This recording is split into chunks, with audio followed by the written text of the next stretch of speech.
Well, greetings world and greetings Seven Spot. This is a bit different.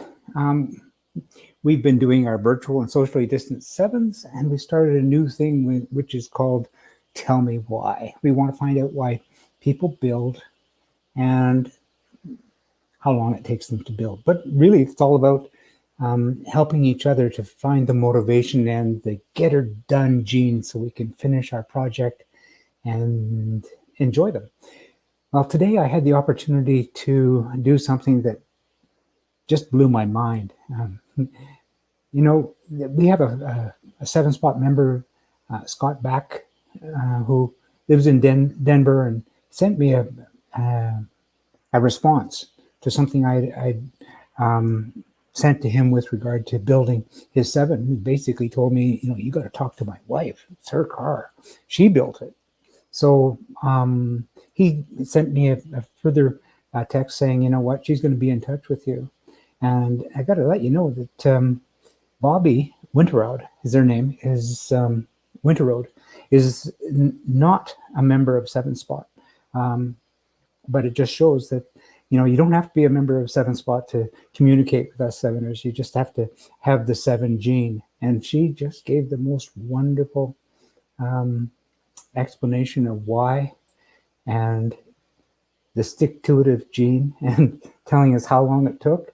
And I'm going to share it with you right now. Enjoy.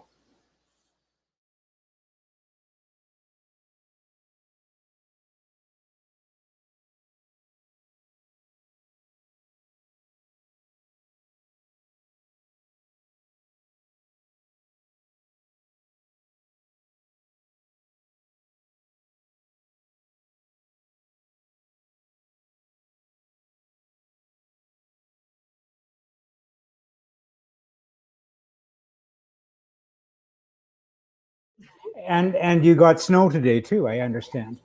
Not today, but we've had snow. At the elevation I live at, we've had snow the last 2 days. Yeah. Okay, cool. I promise that I'm not going to take a whole bunch of your time, because what we're going to be doing, and what I have been doing, is creating this little project to help the Neverland of lost toys. If you know what I mean. Yeah. Because you and I have both built a car. You built a Westfield. Yes. And I built a Demon Motorsport SR7, and both were kits. Yes. And I'm very, very interested to ask you why. What was your motivation? So not a short answer. I fell in love with the sevens. I got exposed to them the first time on the Prisoner TV, the old Prisoner TV series. Yes. Saw that when I was a teenager, and thought, that is such a cool car. Oh my God. Yeah. And years later, I was working one day, and some friends and I were joking around talking about, well, if you could have your dream car, what is it? And I said, this old car. It was on this old sci-fi TV series. It's a Lotus Super 7. Mm-hmm. And so we were talking about different things. Of course, everybody else is, coming up with the expected ones, right? Ferraris and Lamborghinis and yada, yada, Bugattis, things like that. And I'm like, no, I stripped down, straight, basic. And one of the guys said, you can build one, right? Hadn't really thought about that. I mean, I don't see myself as, a car person. It's just something that I'd seen. I was like, that's pretty cool. So that started it. That was the first, let's think about this. And then, so this friend sent me some links to Flying Miata. And this person who told me about it used to race Miatas, which is how he knew about Flying Miata and on and on. And I thought, So I play around on the site a little bit, and they had a configurator, right? Played around with that some. And finally came back to my husband, this was probably, I don't know, maybe a month later, and was like, we should build a kit car. What? Where did this come from? And I'm like, well, so filled him in, he had obviously heard a little bit about these conversations at work. And I was like, let's do it. Yeah. And thankfully, again, not really, don't consider myself a car person. I mean, I can put two and two together and I can figure out basics, but he's very mechanically inclined. Mm-hmm. And so he's like, okay, let's humor you about this. Mm-hmm. He does a little bit of looking into flying Miata. And at the time, he used to drive around quite a bit, and he would go through Palisade, Colorado, where Flying Miata is located. Yeah. So he thought one day, I'll just drop in on him and see. Mm-hmm. Dropped by. Their shop space was immaculate, right? They were in the midst of working on some Miatas. They were doing a V8 conversion on them. And he thought that, he's like, okay, this is a pretty good shop when I just drop in unannounced. They welcome me in. They show me around the shop. And it looks phenomenal. Like, they're in the midst of doing work, but it's clean. They're doing great work. Like, okay, pretty comfortable with these guys. Mm-hmm. So it was probably the following summer. So this was probably like 2013, maybe. And it would have been probably the following summer that we had taken a vacation and we're doing a road trip around Colorado and decided to swing by there. He's like, how about we swing by Flying Miata and you check them out? I'm like, great. So we stopped by. We called them, said, hey, we're going to be in Palisade in the next day or two. They were like, sure, come on by whenever. Don't worry about it. So we stopped by, and the owner at the time, Bill Cardell, brought his Westfield in, and showing me around, took me up for a ride, then of course handed the keys over, and that was it. That was it. We were done. We drove in, and I'm driving the car, and my husband turned to the mechanic that he was talking with and was like, well, okay, I now know where I now know where this conversation has headed.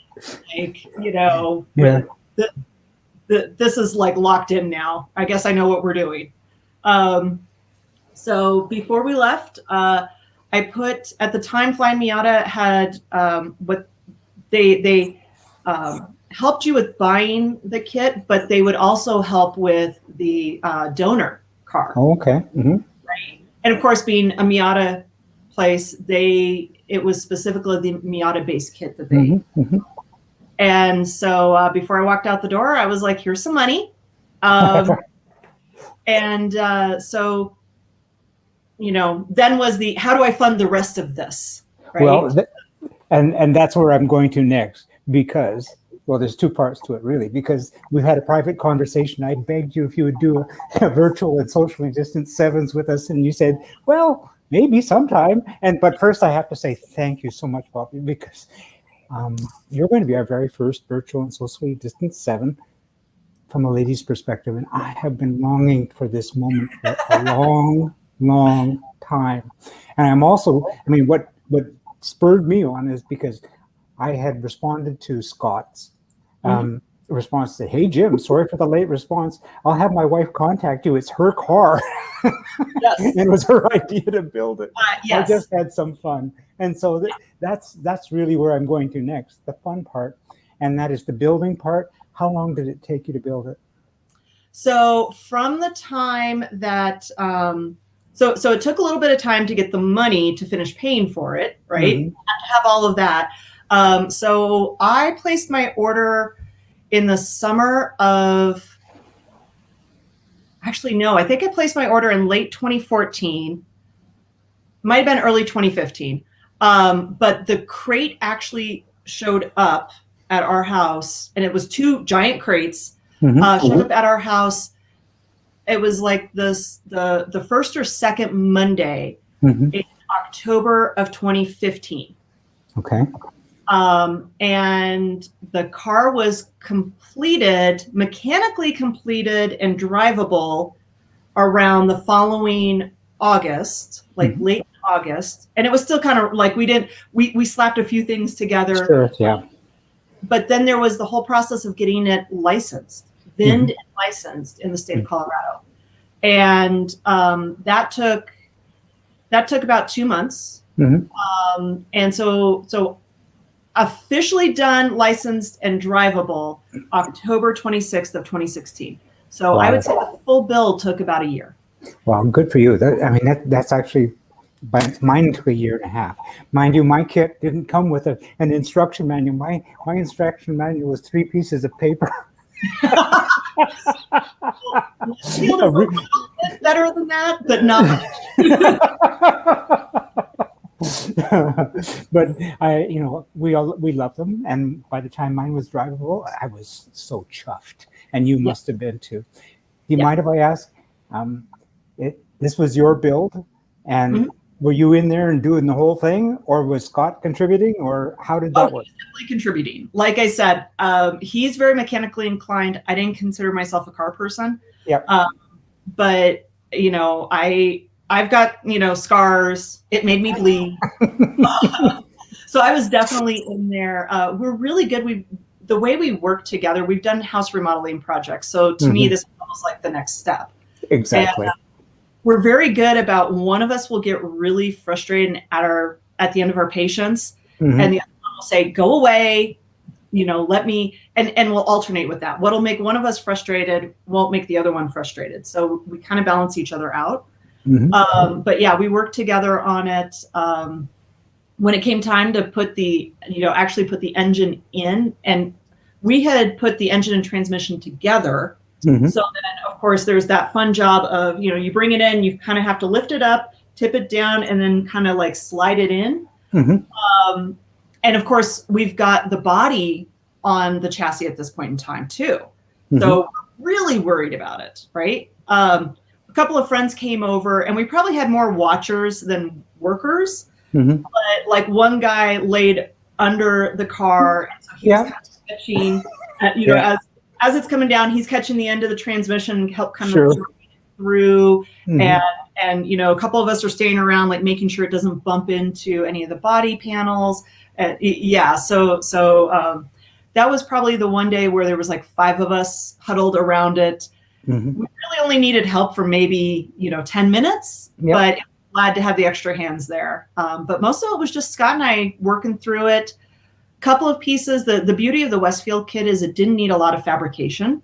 So a couple of little things we needed fabrication on. We've got friends who professionally welded, so we were able to go to them and get their help with welding the parts. They clearly would have done a much better job than us. So we had their help with those, but I would say 98% of it definitely was just the 2 of us. Okay, and I promise to keep this brief, and so I'm just going to ask a couple of questions. One is, were there any hiccups along the way, or did you find that you ran into, like I got my feet mired in midstream, it wasn't making an awful lot of headway. I couldn't see that little light at the end of the tunnel. So was there any moments like that, and any advice you can have for any of us? Because that's why I'm doing this. I'm trying to encourage some of our builders on 7-Spot to keep focused on that little light. Yes, absolutely. And off the top of my head, the things I can think of were so like you said, and it's no kit car as far as I know, provides enough directions. That's right. Westfield, the manual you get is decent. It might be 1/8 of an inch thick. So, but I still had probably 50% of the parts in the crate when the book was done. And guys, there's a lot of parts that aren't in there. Where do I begin? So one challenge was, this wasn't us, but getting the drive shaft had to be modified. And it took 3 shots at getting it correct. So Flying Miata actually had a specific vendor that they worked for to get those drive shafts modified. Don't do it yourself. Pay somebody to do that. Took 3 shots to get it correct. I only got 2. Same deal. So that was one. The wiring, the specific kit setup, the wiring for the wipers is incorrect. They in the diagram, they've swapped the black and green. So don't listen to what they say. That was another problem. Oh, I'd have to sit down. We've got a bunch. The way we ended up putting the wings on the car, because I've got the clamshell wings, Mm-hmm. ended up being slightly too high, which then caused us to have to use a different different clasp Yes. to keep the bonnet in place. Mm-hmm. Which that was a whole nother headache that took 3 days to figure out correctly. Mm-hmm. We can go into that at at another time. Let's see. Oh, heating. Oh God, cooling is a problem. Major problem. Basically, there's too much of a gap around the radiator. I just recently got that fixed. I saw that on Scott's site. It looks like it's going to be a winner. I mean, as a matter of fact, I'm going to copy it. Yeah, because that just way too much of a gap around the radiator. And there's a local chap here.